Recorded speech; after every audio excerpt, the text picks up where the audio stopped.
Season 20 is just around the corner, less than a week away. We finally get to experience all the new changes that Apex has in store for us. Of course, the biggest change is going to be the brand new Legend perk system, which will give more depth to all of the Legends abilities and an opportunity for them to balance and change around different Legends without having to completely change their kits. But there has been so much news all over the place, from the launch trailer, the Apex dev diary, different game journalists revealing different things. So today I'm going to talk about the things that you might have missed that are coming to Season 20 that we know so far. I'm sure we'll find out a lot more in the days to come, so stick around for those. But we're going to kick it off with the artifact dagger because we did get some more leaks regarding this. When I say artifact dagger, I'm referring to this thing right here that Lifeline can be seen holding in the launch trailer. You can see it's this electronic blade, and it will be coming in Season 20 as they teased it, and also the Season 20 Battle Pass logo also seems to be showing this off. Now, this is going to be a universal heirloom, but new leaks tell us that it's going to be customizable. Being able to unlock or buy optional extras like different blade types and different visual effects, such as the color of the electricity, is something we can expect with the artifact dagger.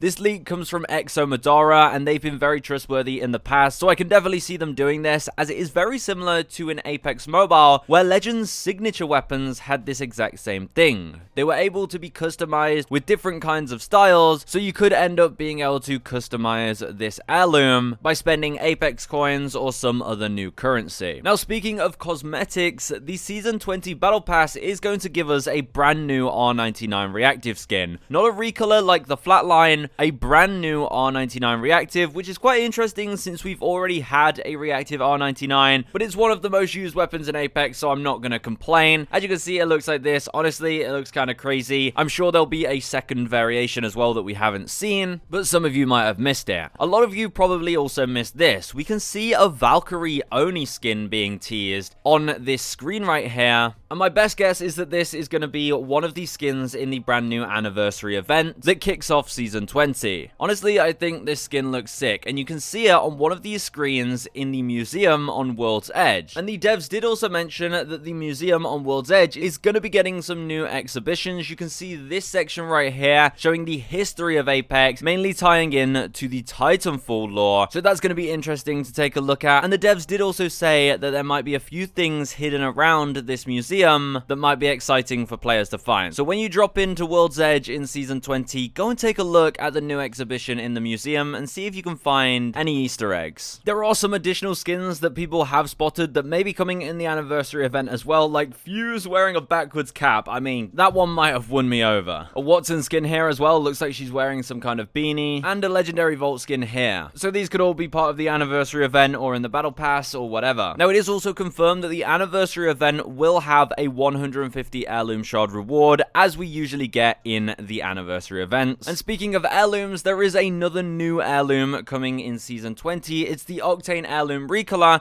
which we actually already got to take a look at because some journalists already shared the images. You can see this is the Octane prototype. It's this kind of red look to it. I think it looks pretty cool, and the stim kind of looks like candy floss. That heirloom recolor will also come with a new finisher similar to Crypto's heirloom recolor. Now, we've talked about a lot of cosmetics, so let's get on to some of the gameplay side of things that might have slipped through the cracks. First of all, gold armor is being removed. This is now confirmed by many different journalists. You can see images of the firing range where the gold armor is nowhere in sight. Now, in some other gameplay, we did also see a red helmet. Now, I don't actually know anything about this, but the fact that we saw the red helmet is interesting. Some people have theorized that the red helmet might have the gold armor's perk, but I really don't see them doing that. Other people theorize that your helmet would level up with your shield core, but that also is not the case. So I really don't know what to expect when it comes to the red helmet, if it will be in regular Battle Royale or if it's an LTM exclusive or whatever. But it's definitely exciting. Now, some players might also get excited at this. The Digi-threat is being removed from SMGs. There was a lot of confusion regarding this because you can see plenty of footage that Apex has released where they're using Digi-threats on SMGs, but this is all from the early dev test builds before they made the final decision to do this. But it is confirmed SMGs will no longer take Digi-threats. You'll only be able to put them on pistols and shotguns. Now, there is a new game mode called Straight Shot where your squad will spawn straight into a POI. There'll be 30 players. All weapons are kitted out on the ground, and once you die or the game ends, you don't even have to go back to the lobby to re-queue. But there is another game mode that some of you might not have noticed. It's called Lockdown. This new Lockdown mode is going to be taking place on mixtape maps, and it basically works like Hardpoint. If you didn't know what that is, basically two teams will fight against each other, and you earn points by capturing a control point around the map, but this control point will move every so often, or after you've captured a certain amount of points, so a balance between team deathmatch and control, where you have a moving control point. And it's very likely that this will eventually join the mixtape playlist. It does seem that way, as it does take place on mixtape maps, so I definitely expect this to be joining mixtape.